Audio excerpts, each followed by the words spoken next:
What's up, everybody? This is JD from Black Label Society and Cycle of Pain, and you're listening to Tina on The Big Rock Show.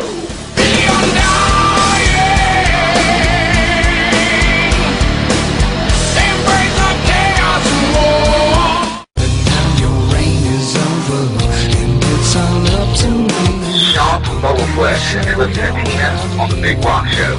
Bury me with my guns on, so when I reach the other side, I can show him what it feels like to die. Then reality. Hey, it's Patrick from Heaven Below. You're listening to Tina on The Big Rock Show, the loudest, coolest place for new rock. I can't live without your love, and I can't die. Welcome to Season 6 of The Big Rock Show with your host, Tina Peak. Oh my God, yes! New episodes, new music, and new interviews. For more information, check out thebigrockshow.net. Hey folks, welcome to The Big Rock Show. You know, every now and again you're introduced to a new band that kind of blows you away. And today I'm going to introduce you to a band that did just that for me. They're called Against All Will, and they will rock your socks off. A former member of Puddle of Mudd and the founding member and lead guitarist of Against All Will, Jimmy Allen, will be joining us shortly. As always, I'll be playing a couple of tunes for you today which have done extremely well on Sirius XM Octane, both of them off the band's debut EP entitled A Rhyme and Reason. This band has a very bright future ahead of them, and I'm going to play the first track in just a minute, and the second I'll play after my interview with Jimmy called All About You. So make sure you stick around. It's a wicked tune. But first up is the lead-off single, a song that made the top 10 on Sirius Octane and the Biggins, and I think it's still up there. It's a killer tune, and it's called The Drug I Need, and it's by Against All Will. Welcome to the Big Rock Show. We're going to party our tits off today. I think you know that. I know that. The American people know that. It's going to be a great program. So just go ahead and squeeze your girth and sit back and listen. Hello? Hey, Jimmy? Yeah, hi, Tina. Hi, how are you? Good. Am I catching you at a bad time? No, everything's fine. Okay, cool. All right, well, first off, I'd like to thank you for taking time out of what I know is your busy schedule to chat with me today. No problem. Okay, great. I thought we could start out with you telling us who the other band members are, perhaps a little history on them individually, and their contributions in Against All Will, including yourself, of course, Jimmy. Okay, well, we got Jeff Current from the old band, Texas band 7 Story Drop. And then on bass guitar, we've got Chelo Diaz, and kind of got a new drummer, Phil Goynier, has been jamming with us. We did have Steve Wilson from the Dead Kennedys, but he's a popular session drummer, so we're filling in our time with a new drummer right now. And then you got me playing guitar and writing songs and doing the whole bit. And everybody kind of contributes quite a bit to the band, and songs usually start with me 90% of the time, I start with a song, and then I kind of let it go through a process, and then I give it to the guys and see what their take is on everything. And, that's kind of the way we work on stuff. Okay. Well, I wondered if you could also give us a little background on Against All Will, when and how the band formed, and maybe how all the members got together. How did you guys all meet and get into the whole thing with the band?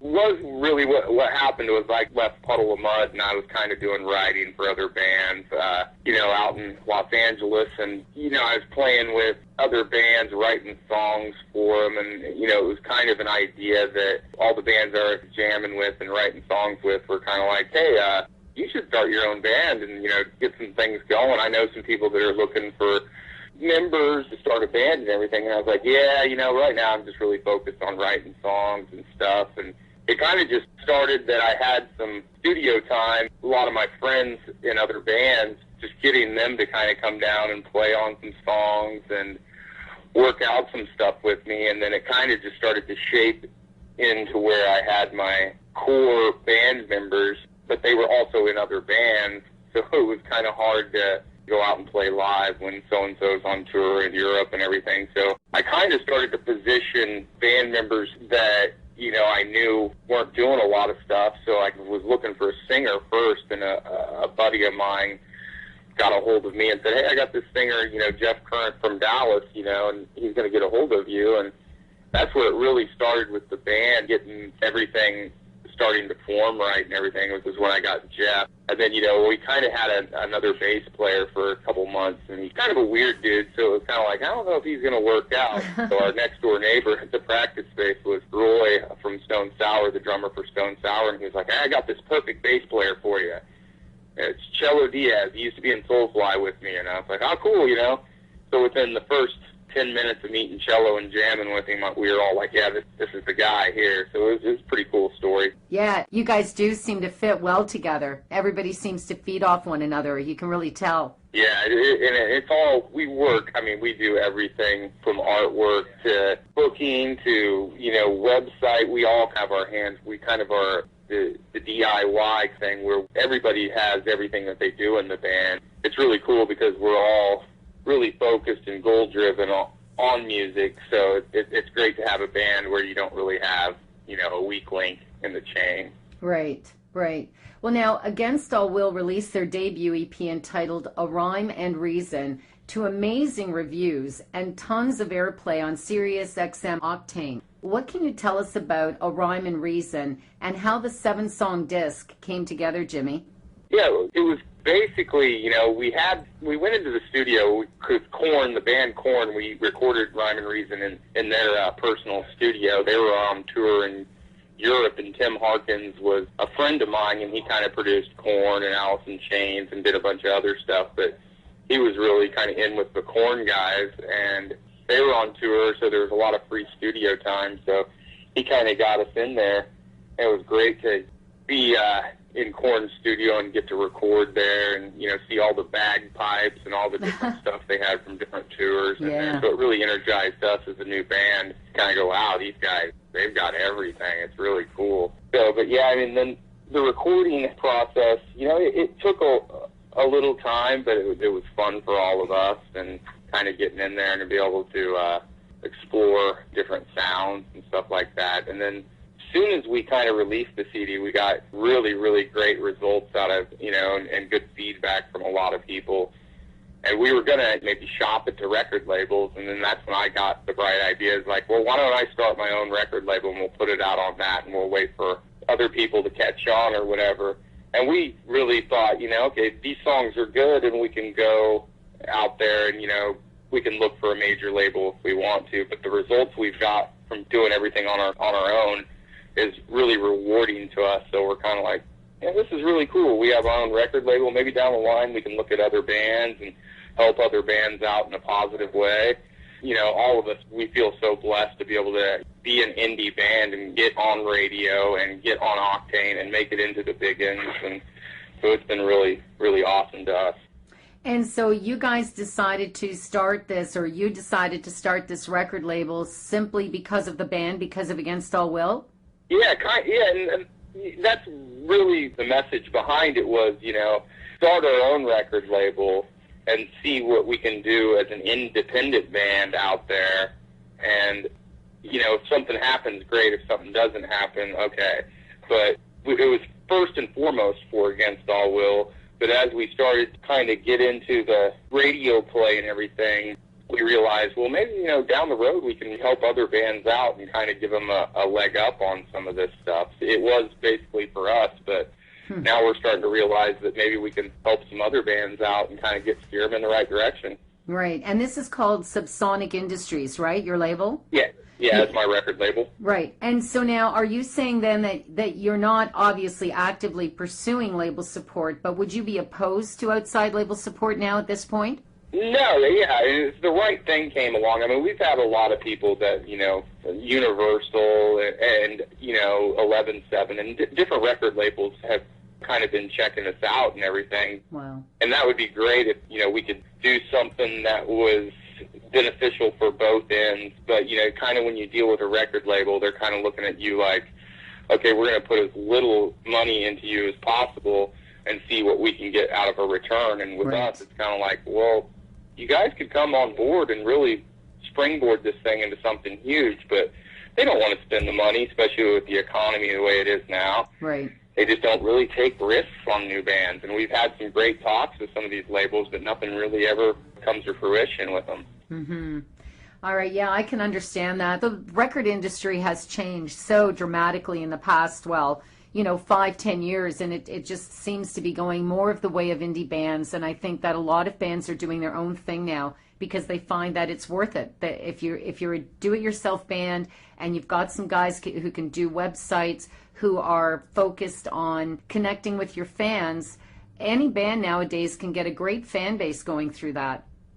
We really have, and that's the thing. Our fan base has been wonderful in kind of spreading the word and getting us out there. It's kind of one of those things when you're a indie band, the word of mouth thing really travels through fans. And, we've seen it just grow and grow and grow. And it takes a lot of time, more than if you were on a major label, because, we can't plaster ourselves everywhere, but the fans spreading the word and everything has just been really great for this band. And that's the thing, is I think as a band, we want to see the growth. We want to experience the growth. And it's rewarding to us to actually see what's going on. We're not blind to everything, if we were on a major label. So right. I have friends that are on major labels, and then they get dropped, and then they go indie, and they make more money, more fans, sell more CDs being indie than they were on a major label. Mm-hmm. So anything's possible, both right? sides kind of have their own, own kind of benefits, I think. Yeah, I agree. Now, I played The Drug I Need prior to our interview. I love that track. I mean, actually, I love the entire disc. I haven't taken it out of my player since first putting it in there. What can you tell us about that song in particular, Jimmy? It was one of the songs that was kind of the last one we recorded when we were in Korn's studio. And at the time, I was in a really bad relationship with a girl that was just totally nuts. I think I felt sorry for her, and I kind of stayed around because I just felt terrible for her or whatever. But, The Drug I Need is reflecting on that relationship. It's like I just couldn't break away. It was kind of like a drug. And for the song to relate, to click with other people makes me just go, oh, yeah, man, I was doing the right thing at the right time. That's really awesome, because I'll hear it on Octane. I'll get in my car, and I'll just be like, wow. 2 years ago, I was sitting in the studio pinning the song, and here it is being played, and, I think it made it to number 9 or 10 at Octane. Yes, it we did. were the only indie band in the top 20 on their charts, and I was just like, wow, we did it. So it was really, really cool for us. We were so stoked. I can believe that. Now, you've also released a video for The Drug I Need. It's wicked. You guys actually have quite a few videos available on your YouTube site. Who produced this one, Jimmy?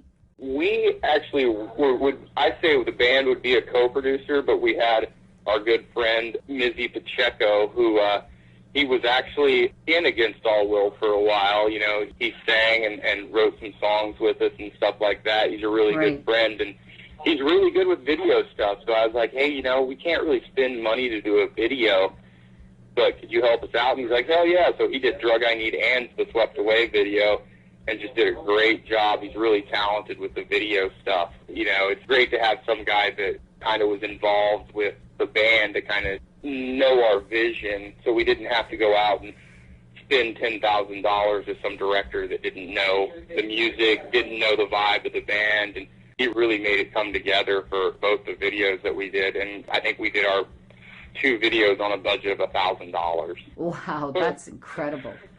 Yeah, we really, like I'm saying, Tina, we really control. That's the thing about being independent, is that we really control how we are perceived by the public. And, doing our own videos and doing our own artwork and doing all that stuff really gives us a leg up on working with like a major label. We've all been in bands where bands spend $20,000, $50,000, $100,000 on a video, and we're like, we're not going to spend that kind of money. We don't have that kind of money, and we think it's stupid just to throw that away. Yeah, I agree. All right, now I heard the band are working on some new material, true? Yes, I've I probably have 15 songs that I've just kind of started to really show the band. Wow. Yeah, I mean I would say I had 27, but I think I threw away a bunch because they weren't clicking.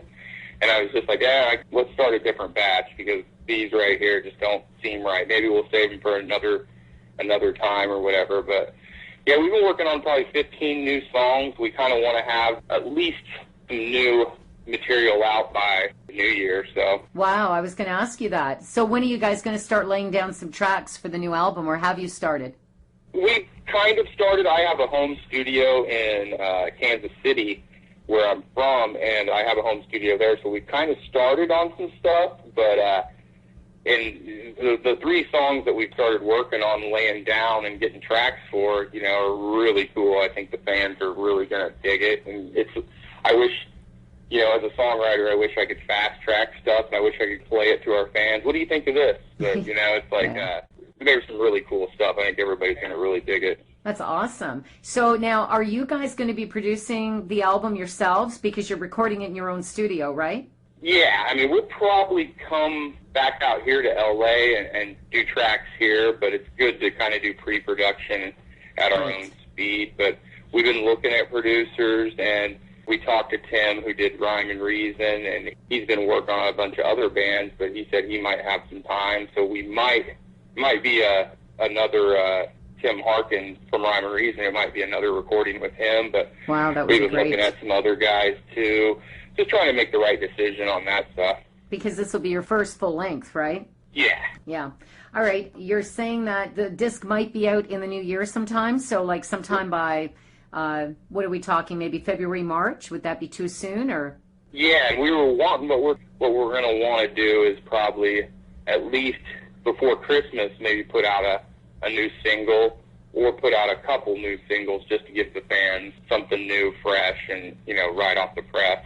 And you mentioned that the fans are going to really dig the new stuff. So I'm wondering, what kind of surprises might they expect? Like, will it be heavier, darker, anything else that you can tell us?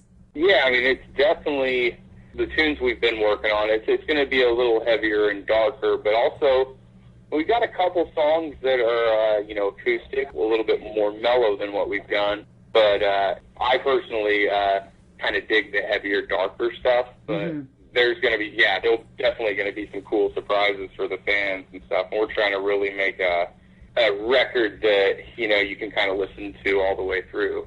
Now, I'm curious about something, because you keep saying you've been writing. So, like, I know you're an award-winning writer, and I was curious, being as Jeff is the lead vocalist and also writes, I'm sure, are the two of you collaborating on the new songs together, or how does that work for you guys? Yeah, I mean, there's definitely songs that Jeff brings in that I kind of mold, and then there's stuff that I have that I present to Jeff that he'll kind of mold in his own way. So there's songs that we collaborate on, and then there's songs where I wouldn't really as much call it collaboration as to presenting the song to a person. And like, if I have a good song and I present it to Jeff, and Jeff really likes it, he's like, I don't have to change anything. I really love this song. I don't want to change anything about it. And then there's other songs where you just kind of fleshed out, where, we all contribute and change things around. Right. Now, I can tell all the fans out there that if they want to find Against All Will, just type your name into Google and reams of info comes up on you guys. They'd be hard-pressed not to find anything. But are there a couple of sites that you'd like to promote and get out there today, Jimmy? Oh, AgainstAllWill.com kind of has everything. Right. There's buttons for all the other stuff. But I would say AgainstAllWill.com, and if you want to talk to the band, because we really keep up with our Facebook, we really make it a goal that we want to communicate with our fans, which is really cool. And we do on Facebook. All of us have the smartphones, and there's laptops everywhere, so we can kind of keep in contact with the fans, which has been really cool for us as a band. Especially, nowadays it's nice to be able to hear and talk to fans and get their input on stuff and what they like and what they don't like. And Facebook for us is kind of, it's great to be able to go into a town and play a show and then have 50 people come up to you afterwards. Hey, I'm on your Facebook. Sometimes you'll remember their names because they post things, and they get so excited that you remember their names and say, oh, yeah, you're Mike from Sioux City. And, everybody's like, oh, you remembered me. Yeah, hey, we're on there, man. So it's on that, end of things. The whole social media thing is cool to us. Yeah, the internet's come a long way. Yeah. You think back 10 years ago, and it's like, it's really kind of cool that you can talk to people and actually get an impression of what they like or they don't like. And our fans have been great, like I said, spreading the word and getting our CDs out there. Our sales have been great, and we're kind of like, this is really awesome that it's turned out this well. Mm-hmm. Now, I wanted to switch gears a bit. I heard you have quite the collection of guitars. Is that true? Oh, yeah. It's an addiction. So how many would you say you own in total? Come on, Jimmy, tell me the truth. I would have to say a little less or a little more than 50. Get out. Yeah. I've got some really nice vintage pieces. And I was going to ask you, which ones are your favorites? oh, God, my favorites would be, I've got this guy from Seattle that builds, Les Pauls and does his own guitars named Dave Johnson. And this guy, does work for everybody. Billy Gibbons from ZZ Top, and, he's worked on Gary Moore's guitars. I know he does the guy for Bush, and Wow. he just does an excellent job on these guitars, and they're beautiful. And, the thing about it is that he uses all old vintage wood and just really makes the guitar just sing. But besides his guitars that he's done great for me on, my favorite, I'd have to say the vintage. I've got a 1965 Gibson SG that is just in mint condition, and Wow. it just plays beautifully, and it's just an awesome guitar. But I love them all like children, Tina. They're my kids. I don't have any kids. I don't have any pets. I don't have any of that stuff. So my guitars are my children. So now let me ask you this. Which guitar do you prefer playing? What brand? What do you like playing and why? I'm more of a Gibson guy, but Are I you? can stretch out and really play anything. But live, mostly I'm using Gibsons, and for some reason the way the neck feels and the way they sound, and it doesn't really hurt that, all the major guitar players out there that I have always called influences use, Gibson. So it kind of goes hand in hand with your influences. Right. No, I agree. Now, I also wanted to mention to folks out there, before I forget, that the band are trying to get onto the Uproar Tour with Avenged Sevenfold. I think 3 Days Grace are going to be on it. Seether, Bullet for My Valentine, I don't know, Seven Dust. I can't think of them all right now, but a ton of bands. And if you want to help Against All Will, you can vote for them once a day. And I'm going to give this link out now. It's battle.rockstaruproar.com/U, as in the letter U, /Against All Will. Now, this is for the Sandstone Theater in Kansas City, right? Yeah, yep. Yeah, cool. Okay, so start voting, everybody. You know what you have to do. Now, the band are also doing some Texas dates, starting tonight at Trees in Dallas, Texas. Then on Friday, you'll be at the Warehouse Live in Houston. Are there more dates the band are working on? Jimmy, anything else you can share with us yet? Yeah, I mean, we've been in discussion with, we're basically been kind of going through booking agents, trying to look for a good agency that we want to work with. And I've heard can't really tell that it's for sure yet, but there's been some talk about going on tour with certain bands at the end of August and into September. Wow. And we're really stoked. As a band, we've been kind of booking our own shows because we don't really have the budget to go out on a full tour because that Right. stuff, gets into the hundreds of thousands of dollars. So we've been kind of doing it ourselves. And then after the whole Octane going into the top 10, booking agents have been kind of coming out of the woodwork, and it's Right on. been awesome. So we've been Yeah. talking about some tours and stuff. And, some of the tour offers we've got, I'm like, that would be really cool. The fans would really love that. So it comes to pass. We're crossing our fingers, hoping. Right, and you can't give us any hints? No, I can't. Until it's kind of finalized. That's the bad thing about being in a band,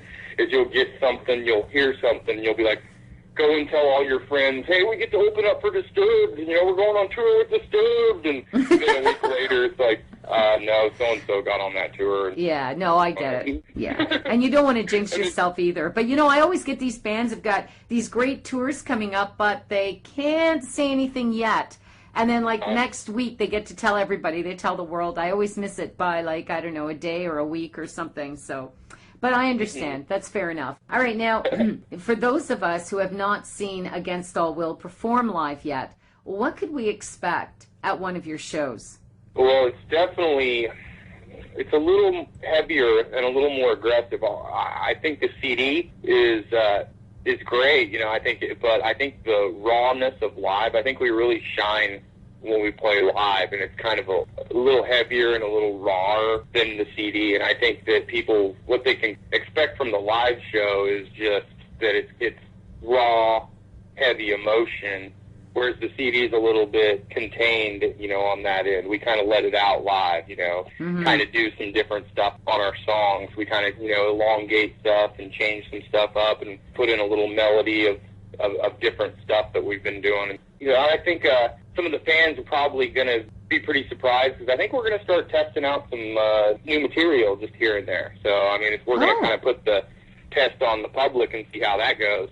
Right on. That's always a cool way of finding out where the fans stand on certain music and whether you're going in the right direction too, right? Yeah. Yeah. Definitely. Yeah, that's cool. Now, I know we've covered quite a bit today, but I wondered if there was anything else we could expect from the band for, the remainder of this year, but we kind of already know what's up there, but more so into the next, like what else is on the Against the Will agenda for, say, the next year or so? Well, definitely some new material coming out and trying to get out to all the places we haven't been to, touring. And we're going to try to make the next record really special for the fans. I don't know what we're going to do, but we're going to really make it to where people that are fans of the band and have supported us from the beginning, we're going to really make it special for them. And I know we're doing another Against All Will Army contest where we give away guitars and, cool. different stuff. Yeah, we did the Army contest last time, and we gave away a couple guitars and kind of made it cool for the fans, signed some stuff. So I know this time around with the CD, we're going to do something special for the diehard fans. Well, that sounds really exciting. Now, those fans listening in are just going to be salivating. They're just going to be beyond excited now. Yeah, and we're going to have some cool stuff. That's the thing, is that the fans have been behind us and have been great. And so we're going to make it great for them. We're going to turn it around and spread the love. That's great. That's really nice to hear. I love hearing bands talk like that about their fans. Yeah, everyone's been great. It's, from people like you to other magazines, radio stations, everybody that has been involved with this band from day one has just been tremendous on support. So we want to, like I said, turn it around and spread the love back and make it special for them. Well, that's really nice. But, you guys also deserve some credit here because you wouldn't have that kind of backing and fan support if you guys didn't kick ass. Because your album is amazing and you guys just sound wicked. Your music speaks for itself. So, it's no wonder your fans are so geared to you guys. Oh, thanks for saying that. Yeah, we do really, we bash our heads against the wall trying to make, everything be right. It's like a song really isn't a hit song without the people loving it, without the people getting behind it or have some sort of attachment to the song. Right. But as a band, we really pride ourselves on making things, to where people can, like I said, put the CD in and listen through the whole CD and not just have a single that you like or this song. I like these two songs, but the rest of them aren't very good. Yeah, like fillers. Yeah, we don't believe in filler. Yeah, that sucks. Yeah. Well, I don't know what else to ask you. I'm going to ask you if there's anything else that you'd like to add that I did not ask you today, Jimmy, or are there any messages for your fans out there that you'd like to get out? Yeah, I would, I just want to thank all the fans and everybody, you, Tina, everybody that has shown us love in this project. It's been, very fulfilling for all the band guys and all the crew guys, and to see this thing grow, we wouldn't be here without all the great fans.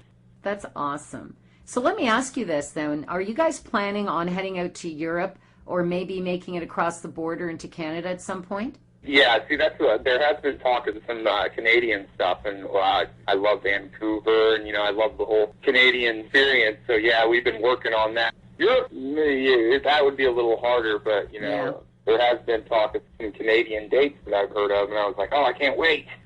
Well, you've been to Canada with Puddle of Mudd, of course. Yeah, and then I worked with Biff Naked. Right. Oh, yeah, I love Biff. Yo, Biff's awesome. Yeah. Went and recorded. I think it's on her Super Beautiful Monster CD. I wrote a couple tracks for her and went and recorded her. Oh, I didn't know that. I've got that disc. I actually saw her when she came to Toronto on that tour. Yeah, she's awesome. She's fun, beautiful. Fun to work with. The best girl I've ever wrote songs with because she's just a hoot. Yeah. But yeah, I did Abandonment on that song. I wrote Abandonment on her Super Beautiful Monster. Really? And the other song was Yeah You. Oh, I love that song. Yeah, You I really, wrote that. you know what? You really are an incredible lyricist. You know, I think what's surprising to a lot of people is usually you'll find that people who write like you do are usually vocalists. Do you know what I mean? Because they're the ones that want to sing the song to get it out there. But in fact, for you, it's not like that at all. But you are really like an incredible lyricist. Yeah, see, I sing, but I just don't sing like singers. I kind of lay down a basic melody, and then I sing it to a person that's a singer, and then they totally take it away and blow me away. So I'm kind of like, that's awesome. Yeah, I can't do that. Yeah. What you just did, let's stick with that. Yeah, and Jeff is really an incredible vocalist, too. He's wicked. Yeah, I mean, he's came a long way. I brought him out here to L.A. from Texas, and he was just like, at first, was like, what the hell's going on around here? You know, I'm kind of a redneck, and Jeff's kind of a redneck, so we're the whole L.A. trip, we're kind of like, this is all messed up. All these bands competing for, the Sunset Strip, and we're like, this is totally crazy. But Jeff came a long way from where he was, because at first he was kind of like, I don't know if I'm going to be able to do this. This is crazy out here. And then he kind of started to, suck it up a little bit. So, yeah, he's came a long way. He's been ripping. Last night we working on some new stuff down at the studio, and he was just ripping into it. So, yeah, he really came a long way with stuff. Yeah, that's awesome. Well, you know what, Jimmy? Thank you so much for taking time out to chat. It was a lot of fun, and I'm wishing Against All Will continued success, and honestly, I'd love to have you back on the show once the new album is ready. Cool, anytime. I appreciate your time, Tina. Thank you so much, and yeah, anytime you need anything, get a hold of the publicist, and we'll do it. Oh, yeah, Yvonne, she's amazing. Yeah, she's an awesome person. We love the shit out of her. Oh, yeah. I mean, honestly, she has got to be one of the best publicists I've ever worked with. She is so on the ball and so fun to talk to. After about the third email, we were like huggy kissies to each other and everything. She's absolutely fantastic. You guys are very lucky to have her. Great. She's great to have on her. She's coming out to the Texas shows, and we're going to... Yeah, she told me. Yeah, we're going to have a great time. We're going to have some drinks with Yvonne and rock out. Right on. We'll tell Yvonne to have one for me, too. Hey, this is Jimmy Allen from Against All Will, and you're listening to The Big Rock Show with Tina, the only show that rocks. But you're the drug I need. I hate the way you bring me down. I hate the things you say to me. The Big Rock Show. New music, interviews, and much more. Find us at thebigrockshow.net or on Facebook, facebook.com, The Big Rock Show. The Big Rock Show, baby. Oh, yeah.